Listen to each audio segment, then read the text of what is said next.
नमस्कार, मैं हूं नीलू। तो देखिए, बिहार में जैसे ही शपथ ग्रहण नई सरकार का हुआ, वैसे ही राजनीतिक गलियारों में अब बहुत सारी बातें निकलकर सामने आ रही है कि नीतीश कुमार कितने दिन मुख्यमंत्री रहेंगे। 4 महीने, 6 महीने, साल भर, 2 साल। विपक्ष भी इसको लेकर लगातार सवाल उठा रही है। और अब जैसे ही सम्राट चौधरी यानी बीजेपी के उप मुख्यमंत्री को गृह मंत्रालय मिला, इसके बाद कयास को और बल मिल गया।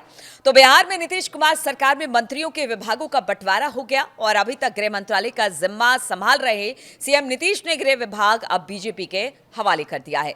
डिप्टी सीएम सम्राट चौधरी अब राज्य के नए गृह मंत्री होंगे। विजय कुमार सिन्हा को भूमि और राजस्व विभाग की जिम्मेदारी सौंपी गई है। मंगल पांडे को फिर से स्वास्थ्य विभाग की जिम्मेदारी सौंप दी गई। जेडीयू ने भी अपने मंत्रियों के विभाग का ऐलान कर दिया। विजेंद्र यादव को ऊर्जा और वित्त विभाग की जिम्मेदारी दी गई है। इस बार वित्त विभाग बीजेपी के खाते से निकलकर जेडीयू के खाते में गया है। श्रवण कुमार को ग्रामीण विकास, विजय चौधरी को जल संसाधन विभाग दिया गया, अशोक चौधरी को ग्रामीण कार्य विभाग का मंत्री बनाया गया। जेडीयू कोटे से कुल 8 मंत्री बने हैं। दिलीप जायसवाल को उद्योग विभाग का जिम्मा सौंपा गया। इसके अलावा लोजपा आर को गन्ना उद्योग विभाग और लोक स्वास्थ्य अभियंत्रण विभाग सौंप दिया गया। हम पार्टी को लघु जल संसाधन विभाग की जिम्मेदारी सौंपी गई है। आरएलएम को पंचायती राज का विभाग दिया गया। भारतीय जनता पार्टी सम्राट चौधरी को गृह विभाग दिया गया। वहीं विजय कुमार सिन्हा को भूमि और राजस्व विभाग, खान एवं भूतत्व विभाग, मंगल पांडे स्वास्थ्य विभाग, वित्त विभाग, दिलीप जायसवाल उद्योग विभाग, नितिन नवीन पथ निर्माण विभाग, नगर विकास एवं आवास विभाग, रामकृपाल यादव को कृषि विभाग, संजय टाइगर श्रम संसाधन विभाग, अरुण शंकर प्रसाद को पर्यटन विभाग, कला संस्कृति एवं युवा विभाग। सुरेंद्र मेहता की बात की जाए तो उन्हें पशु और मत्स्य संसाधन विभाग दिया गया। वहीं नारायण प्रसाद आपदा प्रबंधन विभाग के मंत्री बने हैं। रमा निषाद पिछड़ा वर्ग और अति पिछड़ा वर्ग कल्याण विभाग के मंत्री बनाए गए। लखेंद्र पासवान अनुसूचित जाति और अनुसूचित जनजाति कल्याण विभाग के मंत्री बने। श्रेयसी सिंह को सूचना प्रौद्योगिकी विभाग और खेल विभाग दिया गया। वहीं प्रमोद चंद्रवंशी सहकारिता विभाग, पर्यावरण, वन एवं जलवायु परिवर्तन विभाग उनको सौंपा गया। जेडीयू कोटे के मंत्रियों की बात की जाए तो उनमें किनको किनको क्या क्या मिला है वो भी बताते हैं। मदन सैनी समाज कल्याण, अशोक चौधरी ग्रामीण कार्य, लेसी सिंह खाद्य उपभोक्ता, श्रवण कुमार ग्रामीण विकास विभाग परिवहन, विजय चौधरी जल संसाधन भवन निर्माण, विजेंद्र यादव ऊर्जा विभाग, वित्त विभाग जमा खान को, अल्पसंख्यक सुनील कुमार शिक्षा विभाग उनको दिया गया है।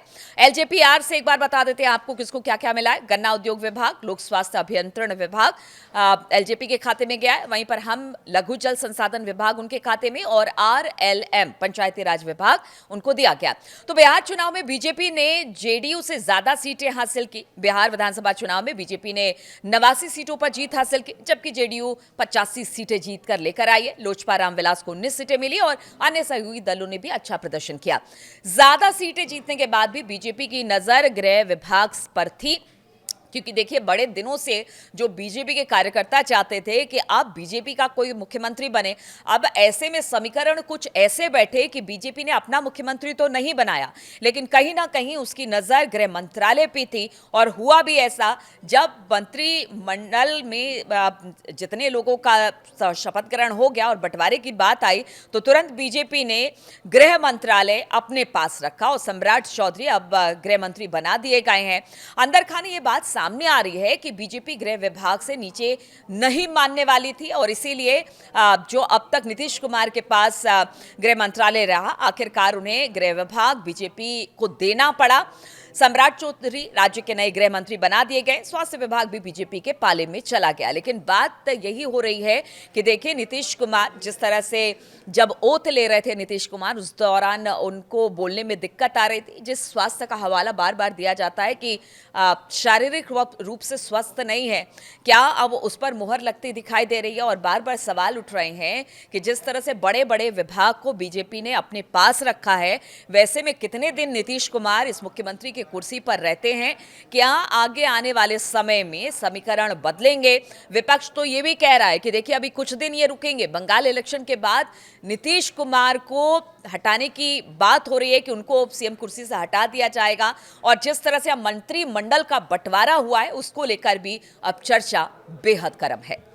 मैं नीतीश कुमार सत्यनिष्ठा से प्रतिज्ञान करता हूँ प्रतिज्ञान करता हूँ हूँ कि मैं कि मैं विधि द्वारा स्थापित स्थापित भारत के संविधान के प्रति सच्ची श्रद्धा और निष्ठा रखूंगा। मैं भारत की प्रभुता और अखंडता अक्षुण्ण रखूंगा। मैं बिहार राज्य के मुख्यमंत्री के रूप में मैं अपने कर्तव्यों का श्रद्धापूर्वक और शुद्ध अंतःकरण से निर्वहन करूंगा तथा मैं भय या पक्षपात, अनुराग या द्वेष के बिना सभी सरकार के लोगों के प्रति संविधान और विधि के अनुसार